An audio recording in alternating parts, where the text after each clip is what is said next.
Na mtazamaji wa Faida Online TV, magari ya Howo jamani, Howo zimeendelea kuondoa uhai wa ndugu zetu. Jeshi la polisi mkoa wa Mtwara linamshikilia dereva wa gari ambaye hajafahamika jina lake, aliyekuwa akiendesha gari lenye namba za usajili T293 EAD aina ya Howo truck iliyokuwa ikivuta tela lenye namba za usajili T962 kwa tuhuma za kuendesha gari kwa uzembe kusababisha ajali iliyopelekea vifo vya watu wawili na majeruhi mmoja.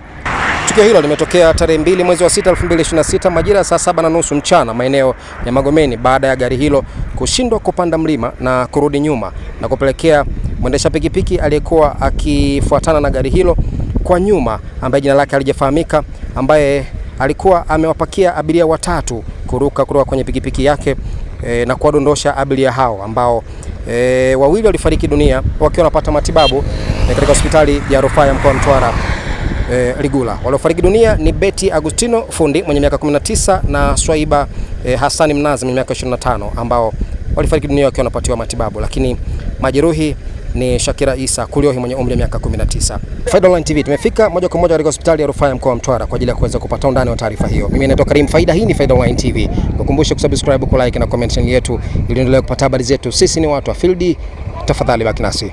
Mimi kwa majina naitwa Dr. Clemens Haule. Ni daktari bingwa wa upasuaji hospitali ya rufaa mkoa wa Mtwara Ligula. Majira ya saa 8 mchana tulipokea majeruhi watatu. Wote walikuwa wa kike ambao walikuwa wamepata ajali nje kidogo ya hospitali. Kwa hiyo tulipopokea tukawaangalia kwa haraka tukagundua kwamba wameumia vibaya. Kati yao watatu, baada ya kufika kwa kupokea pale emergency, mmoja alikaa muda mfupi sana, takriban dakika 10, akapoteza maisha pale. Wakabaki wawili. Yule aliyepoteza maisha akiwa pale emergency alikuwa anaitwa Betha Fundi, miaka 19. Kwa alipoteza maisha pale. Huduma za haraka zikaendelea kwa waliobaki wawili na tulifanikiwa kuwafikisha X-ray kwa haraka na baadaye theater, ambayo ilikuwa ni kutoka emergency kwenda X-ray na kupitiliza kwenda theater.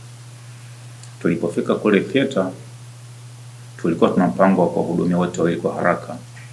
Tulikuwa tuna wagonjwa wawili ambao walikuwa wamebaki. Alikuwa anaitwa Swaiba Mnazi miaka 25 na mwingine anaitwa Haida Saidi miaka 19.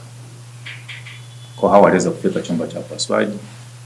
Kwa bahati mbaya, wakati tunajiandaa kuwasaidia, huyu Swaiba naye alipoteza maisha. Na bahati nzuri mpaka leo asubuhi huyu Shakira yuko vizuri. Mimi nimeongea naye, yuko vizuri, anaendelea vizuri, yule vidonda kaa vizuri. Tunategemea kama ataendelea hivi, basi labda kesho tunaweza kumrudisha hali ya kawaida. Kwa majina naitwa Asha Sungula, mkazi wa Magomeni Tandika. Ni mjumbe wa serikali Tawiki huko. Jana makamo ya saa 8:30 au saa 9, basi tuliona ajali hapa niliposimama hapa mbele yangu, kama vile nikuta watu, yani baada ya kuangalia macho hivi tumekuta watu watatu wamelala chini, wawili wamelala chini ya gari, mmoja amelala nyuma ya gari. Wale mpaka gari dereva la ameingia tena kwenye gari, ameosha gari kusogea mbele gari ili hao wawili kuwavuta kutoa nje. Wito wangu, hii barabara mimi naona kama ndogo, haya magari yasiwashe makubwa, yani jinsi gani ya kupishana haiwezekani. Hii barabara ndogo. Mimi wito wangu naomba waongeze, kama serikali inanisikia, hii barabara iongezwe. Rehema Mayunga ni mwenyekiti wa Mtwara Kuchele. Mimi ombi langu au kwa ushauri, tulikuwa tunaomba watoto wetu hawa madereva bodaboda, kama magari yanapita naenda mbele, yeye akubali kufuata msururu wa magari, asipende kuovertake. Wakiovertake ndio maana ajali nyingi zinatokea. Kwa majina naitwa Bahati Sijai Sefu. Ni fanya kazi kwa Mtwara Kuchele. Changamoto ilikuwepo barabarani, kikubwa barabara ndogo. Maana vyombo ni vingi, usafiri mwingi, mabajaji, bodaboda, magari, kila kitu, na hasa haya magari yanaitwa special haya. Magari yanakuja kwa wingi. Sasa ombi kuu hii barabara kuiboresha. Kwa pamoja tunasema inna lillahi wa inna ilaihi rajiun. Mwenyezi Mungu azilaze roho za marehemu mahala pema peponi. Amen. Jina langu naitwa Karim Faida, hii ni Faida Online TV. Kukumbusha kusubscribe, ku like na comment channel yetu ili endelee kupata habari zetu. Sisi ni watu wa field. Asante na kwaheri.